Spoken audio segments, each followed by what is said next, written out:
I never thought that a single missed bus could change the course of my life. At that time, it seemed like nothing more than an inconvenience, a small frustration at the end of a long journey. But as I stood on the cracked pavement of that little French bus stop, watching the last bus of the day disappear into the distance, I had no idea I was stepping into something unforgettable. My name is Emily, and this is where it all began. The day had started simply enough. I had arrived in France on a whim, craving escape from the monotony of work and the endless rhythm of city life. I chose a small, picturesque town I'd only read about online, a place with cobbled streets, flower boxes in every window, and the promise of fresh croissants baked each morning. I imagined a weekend of quiet wandering, a notebook in my hand, a cup of coffee always within reach. But by the time I finally arrived at the station, dragging my suitcase behind me, I was tired. The bus that was supposed to take me to my hotel left a minute too soon. I remember rushing toward it, waving my hand desperately, but the driver only gave me an apologetic shrug before the doors closed. The sound of the engine faded, leaving me standing there with nothing but the evening air and the faint scent of roasted chestnuts drifting from a nearby cart. For a moment, I felt foolish. Alone in a foreign town, my carefully made plans dissolving before me. I pulled out my phone to check for taxis, but the signal was weak, and every app seemed to load painfully slowly. I sighed, trying not to let frustration spoil the first night of what was meant to be a perfect getaway. And then I noticed him. A man stood at the far end of the bus stop, leaning casually against the signpost. He looked to be around my age, dressed simply in jeans and a jacket, but something about the way he carried himself, relaxed, almost amused, made him stand out. His eyes caught mine for just a second, and then he smiled. A confident, easy smile that felt like sunlight breaking through clouds. "Missed it too, huh?" he asked, his voice carrying a smooth British accent. I let out a half laugh, half sigh. "Yes, I guess we're both stranded." He straightened up, slinging a small backpack over his shoulder. "Could be worse," he said, glancing down the road, as if the situation were nothing more than a small adventure waiting to unfold. "At least we've got good company." I wasn't sure whether to roll my eyes or smile back. Instead, I simply said, "Emily." "Daniel," he replied, extending his hand. His grip was warm, steady, and for reasons I couldn't explain, reassuring. And just like that, a missed bus turned into something else entirely. Daniel. The name settled in my mind as though it had always belonged there. He was still smiling at me, a little crookedly now, as if to test whether I would smile back. And I did, reluctantly at first, then more easily. Something about him disarmed me. The bus stop was almost empty, just the two of us in the fading light. The town seemed to stretch out in silence, cobblestone streets glowing orange in the sunset, shopkeepers beginning to close their shutters, a few cyclists pedaling past with baskets of bread. "So," Daniel said, hands tucked into his pockets, "do we wait for the next bus? Or improvise?" I tilted my head, uncertain. "Is there another bus tonight?" He gave a mock thoughtful pause. "Possibly. Tomorrow morning." That made me laugh despite myself. "Then I suppose improvising is the only option." His grin widened. "Good answer." We started walking, my suitcase wheels rattling against the uneven stones. Daniel offered to help, but I refused politely. I wasn't ready to hand over control of my belongings to a stranger, even one with an irresistible smile. Still, he matched my pace effortlessly, as if we had already agreed to walk together. "First time here?" he asked. "Yes," I said. I thought a quiet weekend in a small French town would be the perfect escape. I want to get lost in narrow streets, eat croissants, and, I don't know, maybe forget about everything else for a while. "That sounds familiar," he said, glancing at me. "That's exactly why I came too. London's a bit suffocating at times. I thought I'd trade the noise of the tube for some peace, some wine, maybe a bit of cheese that doesn't come pre-packaged." I laughed. "So we're both escapees." "Exactly. Two runaways who can't even catch a bus." We shared a look then, light-hearted, but something deeper shimmered beneath it. As we walked, the streets grew narrower, framed by tall stone buildings with balconies draped in flowers. Little cafes glowed with soft yellow lights, their tables spilling onto the pavements. The scent of coffee and fresh bread followed us everywhere. At one corner, Daniel stopped abruptly. A musician sat with a violin, playing a tune so achingly sweet it silenced the world around him. Without hesitation, Daniel reached into his pocket, dropped a coin into the violin case, and stood listening. His eyes closed briefly, as if savoring every note. I watched him, this stranger I'd known for less than an hour, and felt something unexpected. Curiosity, yes, but also a strange comfort, as though we were supposed to be standing there together. When the melody ended, Daniel turned to me. Hungry. A little, I admitted. Perfect. Then let's find the tiniest cafe we can and pretend we're locals. It wasn't my plans. None of this was. But for some reason, I said yes. And just like that, our missed bus became a shared journey, step by step into the heart of the town, and into something far bigger than either of us could have predicted. The cafe we stumbled into was tucked behind an ivy-covered archway, barely visible from the street. Its wooden sign squeaked in the evening breeze, and the smell of warm bread drifted through the open door. Inside, tiny round tables were squeezed close together, candles flickering in glass holders, their light bouncing off the old stone walls. Daniel pulled the door open with a theatrical bow. After you, mademoiselle, he said, his accent exaggerated. I rolled my eyes, laughing, but walked in. A waitress greeted us with a soft bonsoir and seated us near the window, where we could watch the lanterns flicker outside. The menus were entirely in French. I stared at mine, recognizing only a few words, while Daniel studied his with the confidence of someone who had absolutely no idea what he was doing. So, I asked, how good is your French? He raised an eyebrow. Well, I can say bonjour, merci, and he leaned forward, lowering his voice. Baguette. I burst out laughing, nearly spilling the glass of water the waitress had just set down. Impressive vocabulary. I'll have you know it's gotten me this far, he said, grinning, although I usually just point to things and hope for the best. The waitress returned, and Daniel bravely attempted to order in broken French, gesturing to the menu and throwing in random words that didn't belong. Somehow, we ended up with 2 plates of steaming onion soup, a basket of bread, and a small carafe of local wine. As we ate, conversation flowed easily. We talked about our travels, the books we loved, the movies we pretended not to like but secretly adored. I learned that Daniel worked as a photographer, always chasing light and moments most people overlooked. He told me stories of climbing rooftops in London to catch a sunrise, of wandering through cities alone with nothing but his camera. And you, he asked, sipping his wine, what do you run away from? The question caught me off guard. I hesitated, tracing the rim of my glass. Routine, I said finally.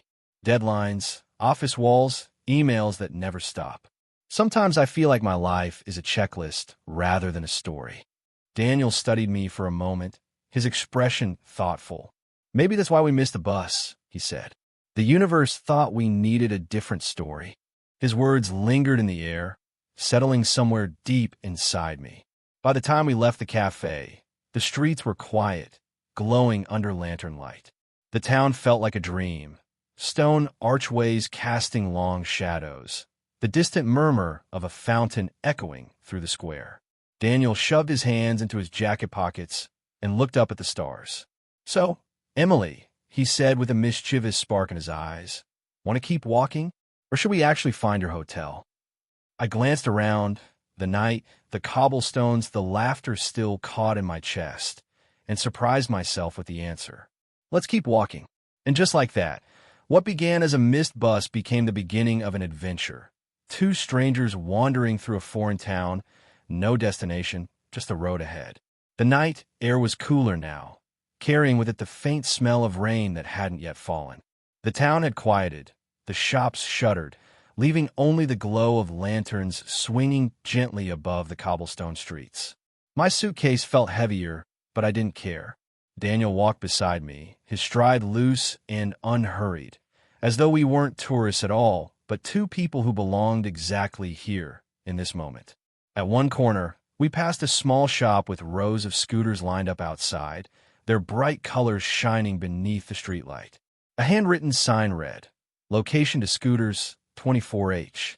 Daniel stopped, tilting his head toward the row of shiny little vehicles. "Now that," he said, pointing dramatically, "is how we should travel." I blinked. "Scooters? At night? Are you insane?" "Insane," he gasped, clutching his chest in mock offense. "No, Emily." Inspired. I shook my head, laughing nervously. "I don't even know how to ride one properly." "Neither do I," he admitted cheerfully. "But that's half the fun." I should have said no. Every rational part of me screamed to walk away, to find the safety of my hotel room. But then Daniel leaned closer, his eyes glinting mischievously in the lamplight. "Come on," he whispered. "Trust me." And somehow I did. Minutes later, we were wobbling our way down a narrow street, two rented scooters buzzing like oversized bees beneath us. My heart pounded, partly from fear, partly from exhilaration. The wind tugged at my hair as we sped through the twisting alleys, the world around us a blur of lanterns, balconies, and stone archways. Daniel led the way, occasionally glancing back to make sure I was still behind him. Every time our eyes met, I couldn't help but laugh, the sound swallowed by the rushing wind. We must have taken a wrong turn, or several, because soon the streets grew quieter, emptier, until we emerged onto a broad road that climbed steadily upward. Ahead, on a hill just beyond the town, loomed a castle. Its towers and battlements glowed faintly under the moonlight, as though waiting for us. Daniel slowed his scooter and looked back at me, grinning like a child who had just discovered treasure. "That," he shouted over the noise, "is where we're going." I shook my head, laughing but not protesting. My fear had melted away, replaced by something wilder, freer. The climb was steep, and we stopped halfway to catch our breath. From where we stood, the entire town stretched below us, a quilt of glowing windows, winding streets, and flickering lights. It was breathtaking. I pulled out my phone to take a photo, but Daniel stopped me. "Don't," he said softly. "Just look." So I did, and for the first time in a long while, I allowed myself to simply be present. No photos, no proof, no distractions. Just the night, the wind, the laughter still clinging to the air between us. When we finally reached the castle, the gates were closed, but that didn't matter. We sat on the stone steps outside, scooters parked beside us, and shared the last of the wine we had bought earlier. "This," Daniel said, tilting his head back to look at the stars, "is the kind of night you tell stories about years later." I hugged my knees to my chest, smiling. And to think, I almost let a missed bus ruin it. He turned to me then, his expression suddenly serious, his eyes catching the faint light of the lanterns. "Sometimes," he said slowly, "the best things happen when you stop chasing the plan." His words lingered in the cool night air. And as we sat there, the castle looming above us, the town glittering below, I realized I wasn't just having an adventure. I was stepping into the beginning of something I couldn't yet name. The sun rose gently over the town, spilling golden light across the rooftops and flooding the narrow streets with warmth. I woke later than usual, the night's adventure still buzzing in my veins. The castle steps, the laughter, the wind in my hair, they felt like fragments of a dream, too vivid to forget, too impossible to have really happened. A message blinked on my phone. "Daniel. Lake? 10 minutes?" Just that. No explanation, no details. A part of me hesitated. After all, we had only met the day before. But another part, the part that had agreed to scooters and midnight castles, smiled as I typed back. "Me. I'll be there." The lake was a short ride from the town, and when I arrived, it took my breath away. Nestled between rolling hills, the water stretched out like a mirror, reflecting the soft blue of the sky. Ducks glided lazily across the surface, and the scent of wildflowers floated on the breeze. Daniel was already waiting, leaning casually against a small rowboat tied to a wooden dock.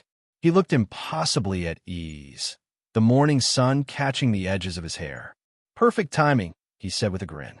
"I was just about to steal this boat without you." "Steal?" I laughed. "I don't think borrowing counts as theft."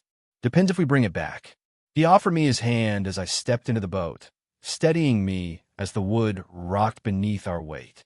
His hand lingered for a second longer than necessary, and I felt a spark, a quiet, electric pull I couldn't ignore. Daniel took the oars, pushing us gently into the middle of the lake. The water rippled around us, sunlight dancing in silver streaks.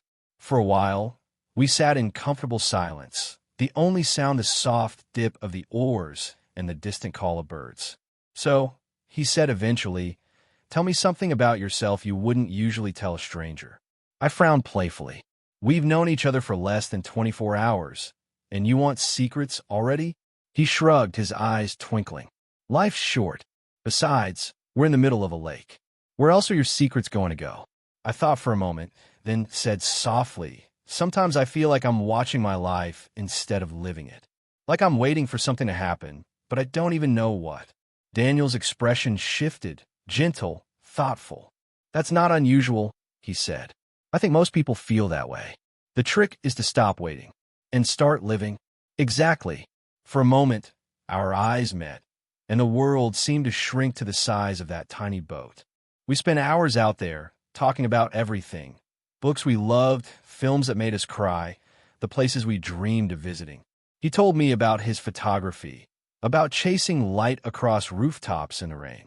I confess my love of writing, though most of my words never left the pages of my journals. At some point, I leaned back, letting the boat drift lazily while Daniel snapped a photo with his old film camera. "Don't," I protested, covering my face. "Too late," he said, grinning. "It's not every day you find someone who looks like they belong in the story." The words made my heart skip. By late afternoon, we rowed back to shore, both of us reluctant to let the moment end. We sat on the dock with our feet dangling over the water, the sun beginning its slow descent. I could feel the warmth of his shoulder brushing against mine, the quiet certainty that this wasn't just a fleeting encounter. And as the first stars began to appear, I realized every moment with him felt like a piece of treasure, fragile and irreplaceable. Evening settled gently over the lake, turning the sky into a canvas of rose and violet. The air cooled, carrying with it the faint fragrance of pine and earth. Daniel and I sat side by side on the old wooden dock, our legs dangling just above the rippling water. For a while, we didn't speak. It wasn't uncomfortable, more like we had reached a silence that belonged to us, a stillness wrapped in the rhythm of the waves. Daniel skimmed a pebble across the lake, and I watched the circles widen until they disappeared. "Do you ever think," he said suddenly, his voice quiet, "that some moments feel too perfect to be real? Like they're borrowed from someone else's story?" I turned to look at him. His expression was softer now, the playful grin gone, replaced by something raw, unguarded. "Yes," I whispered. "I feel that right now." Our eyes met, and for a second, the world seemed to pause, the lake, the trees, even the wind. Daniel looked down, as though choosing his words carefully. "I wasn't planning on meeting anyone here. I came to this town to get away, to breathe, to clear my head." And then he hesitated, almost as if afraid to continue. "Then you missed a bus." I laughed softly, but there was a lump in my throat. "I don't usually," he began again, his voice low, "say things like this. But Emily, I think," he stopped, searching my face, and finally finished, "I think this is something I've been waiting for a long time." The words hung between us, fragile and frightening, but also beautiful. I felt my chest tighten, a rush of warmth flooding through me. I could have brushed it off, laughed it away, told myself it was just holiday magic. But the truth was undeniable. Every moment with him had felt real in a way my life hadn't for a very long time. I reached out, almost without thinking, and placed my hand over his. His fingers curled around mine instantly, as though they had been waiting. "Me too," I said quietly. "I've been waiting too." For a while, we just sat there, hand in hand, listening to the lake whisper against the dock. He leaned closer, close enough that I could feel his breath, smell the faint scent of wine still lingering on him. But instead of rushing, he simply rested his forehead against mine. And in that gentle, wordless moment, I understood Whatever this was, however brief or impossible it might be, it mattered. It mattered deeply. The stars began to scatter across the sky, their reflections shimmering on the water. Time no longer felt linear, only vast, endless, and filled with the quiet certainty that I wasn't alone anymore. The next days unfolded like pages from a story I never knew I wanted to write. Each morning, the little town greeted us with its cobbled streets and the warm aroma of fresh bread drifting from every corner bakery. And each morning, without planning it, Daniel and I found each other. One day we wandered through the market square, where stalls overflowed with colors. Strawberries so red they looked painted, wheels of cheese stacked like golden suns, flowers tied in loose bouquets wrapped in brown paper. Daniel bought me a handful of lavender, tucking it into my bag with a grin. "For when you go home," he said, "so you'll remember this place smells better than anywhere else." We shared a cone of roasted chestnuts, laughing as we tried not to burn our fingers and let a street artist sketch us. The result was more comical than flattering, but Daniel insisted it was the most accurate portrait of our souls. I couldn't stop laughing as he rolled the paper and slid it carefully into his backpack like a treasure. Another day, we rented bicycles and rode out of the town, following winding lanes bordered by vineyards. The air was heavy with the scent of grapes warming in the sun. We stopped at a small family-run vineyard, where an old man poured us glasses of deep red wine and spoke rapid French neither of us understood. We smiled, nodded, and clinked glasses anyway. "This," Daniel said, holding his glass up to the sunlight, "is what happiness tastes like." I wasn't sure if he meant the wine or the moment. Maybe both. In the evenings, the town transformed. Lanterns lit the narrow streets. Music drifted from hidden squares, and couples danced barefoot on the cobblestones. Daniel pulled me into one of those crowds, spinning me clumsily to the sound of a violin and accordion. I tripped over my own feet, laughing so hard my stomach hurt, while he exaggerated his movements until strangers around us clapped along. "See," he said breathlessly, "we're naturals. We're disasters," I corrected, but my cheeks ached from smiling. Later, we sat on the edge of a fountain, our shoes damp, our hair tangled from dancing. Daniel held up his camera and snapped a photo of me mid-laugh. "Why?" I asked, blushing.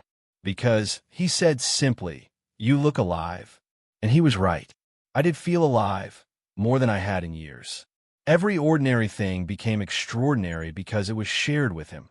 Tasting cheese in a crowded market, feeding pigeons in the square, even getting hopelessly lost down twisting alleys where ivy crept across the walls. Each day was a discovery, not just of the town, but of Daniel, his quiet humor, his restless spirit, the way he noticed details no one else would. And maybe in the spaces between, I was rediscovering myself too. One evening, as we walked back to the hotel I had barely set foot in since arriving, Daniel said quietly, "This week feels like it's trying to teach me something." "What's that?" I asked. He glanced at me, his smile soft this time, almost shy. "That sometimes the best adventures aren't the ones you plan." And I knew he was right, because I hadn't planned on him, and yet he had become the very heart of this story. The days slipped through our fingers like sand, golden and fleeting. Each morning felt brighter, each evening softer, and yet beneath the laughter and ease of it all, a quiet shadow began to grow. It was subtle at first, like the faint chill that lingers even when the sun is shining, but I could feel it. Daniel could too. We never said it aloud, but both of us knew this wasn't forever. One afternoon, we sat at a small cafe tucked under an awning, sipping tiny cups of espresso. The street was alive with chatter, the clatter of plates, the sound of children darting between tables. Daniel leaned back in his chair, sunglasses resting low on his nose, and looked at me with a smile that didn't quite reach his eyes. "So," he said lightly, "when do you have to go back?" I hesitated. "Sunday." He nodded, swirling the last drops of his coffee in the cup. "That's only 2 days." The words hung heavy between us. I hated how final they sounded. I stared at the cobblestones, wishing I could freeze time. "And you? When do you leave?" "Sunday too," he said. London doesn't wait. London. The name felt like an ocean between us. The rest of the afternoon, we tried to drown that heaviness in distractions, wandering the bookshop where neither of us could read half the titles, sharing pastries dusted with sugar, taking photos of crooked doorways and flower boxes. We laughed, but the laughter carried a new edge, a knowing fragility. That evening, we climbed back up to the castle hill. The town glowed below us, lanterns flickering like fireflies scattered in the dark. Daniel lay on the grass, his arms folded behind his head, gazing at the stars. I sat beside him, hugging my knees, afraid that if I lay down too, I'd never want to get back up. "You're quiet tonight," he said softly. I paused, searching for the right words. "I don't want this to end." He turned his head toward me. In the faint moonlight, his expression was unreadable, but his voice was steady. "It doesn't have to. Not really. But we'll go back," I said, almost bitterly. "You to London. Me to—" I cut myself off, unable to finish. Back to work, to deadlines, to my ordinary, predictable life. Daniel sat up suddenly, brushing grass from his jacket. "Emily, look at me." I did. "This," he said, gesturing between us, "isn't just a holiday fling. Don't treat it like one. Sometimes you meet someone, and it's more than coincidence. You know it." "I know it." I swallowed hard, my chest aching. "But what if?" "No what ifs," he interrupted gently, his hand brushing mine. "We'll figure out. If something's real, distance won't kill it." I wanted to believe him. God, I wanted to. But even as he said the words, I felt the fear pressing in. The fear of returning to a world where magic didn't happen on every corner, where castles and lakes weren't part of daily life, where missing a bus didn't change everything. Still, when he laced his fingers through mine, I held on tightly. Because for now, we still had time, and I wasn't going to waste a single second of it. Our last night came too soon. The town seemed quieter than usual, as though it understood and wanted to mourn with us. The square was nearly empty, the cafes closing one by one, chairs stacked on tables. Only the glow of lanterns remained, flickering like guardians of secrets. Daniel and I didn't say much as we walked. Words felt heavy, unnecessary. Instead, we let the silence speak, our footsteps echoing softly on the cobblestones. Eventually, he led me back up the hill to the castle. It had become our place, the spot where laughter, confessions, and quiet dreams had all settled into the stones around us. Tonight, it was almost deserted, the night air sharp and still. From up there, the town stretched below us like a constellation. We sat side by side on the old stone wall, legs dangling over the edge. I tried to memorize everything: the cool bite of the wind, the faint rustle of leaves, the warmth of Daniel's shoulder brushing mine. "It feels strange," I said at last, my voice barely above a whisper, "to be here knowing it's the last time." Daniel turned toward me, his eyes steady, his voice certain. "It's not the last. It's just the first." I frowned slightly. "The first?" He nodded. "The first chapter. The beginning of something. Don't you feel it? This isn't the kind of story that ends just because a train leaves or a plane takes off." I wanted to believe him, but fear tugged at me. "But what if we can't? What if life gets in the way?" He reached for my hand, threading his fingers through mine with quiet determination. "Emily, listen to me. I don't care how complicated it gets. I don't care about flights or distance or time zones. When something is real, you don't let it go. You fight for it. Promise me you'll fight too." The words caught in my throat. For a moment, all I could do was stare at him, at the unwavering fire in his eyes. And then, slowly I nodded. "I promise." A breath of relief left him, and he leaned closer until his forehead rested gently against mine. For a while, neither of us moved. The town glittered below, the stars shimmered above, and the world held us in a fragile balance between endings and beginnings. When he finally kissed me, it wasn't rushed or desperate. It was steady, certain, the kind of kiss that says we're not done, not even close. And though I knew the sun would rise too soon, pulling us back into separate lives, I also knew this night had carved something permanent into both of us. The promise wasn't just words. It was a thread tying us together, invisible but unbreakable. The morning came quietly, as if the world itself wanted to soften the blow. Mist curled low over the rooftops, and the train station smelled faintly of coffee and iron. Travelers moved with the weary rhythm of departures, dragging suitcases, checking tickets, hugging loved ones goodbye. Daniel and I stood on the platform, facing the inevitable. My suitcase was by my side, his backpack was slung over one shoulder. The weight of parting pressed against us, yet we held on to the fragile bubble of calm that remained. "I hate goodbyes," I admitted, my throat tight. "Then don't say it," Daniel replied. His tone was light, but his grip on my hand was firm. "Say see you soon." I smiled faintly. "See you soon," I repeated. The train hissed as it slowed to a stop, its doors sliding open with a mechanical sigh. The moment was here, and it felt impossible. Every fiber of me wanted to stay. Skip the train, skip reality, stay in this little town forever where time seemed to bend and life felt fuller. But I couldn't. Neither of us could. Daniel brushed a strand of hair from my face, his fingers lingering for a heartbeat. "I'll call you when I land," he said. "And the day after. And the day after that." "You'd better," I teased, but my voice wavered. He leaned in, pressing one last kiss to my forehead. "Emily, this isn't over. This is only the beginning." The announcement crackled over the loudspeaker, urging passengers aboard. I hesitated, then stepped into the train. The doors slid shut between us, but our eyes stayed locked through the glass until the platform began to blur. As the train carried me away, I replayed every moment. His smile at the bus stop, the scooters racing through lamplight, the boat drifting on the lake, the promise whispered on the castle hill. Each memory was sharp, vivid, alive. I opened my bag and found the bundle of lavender he had given me at the market.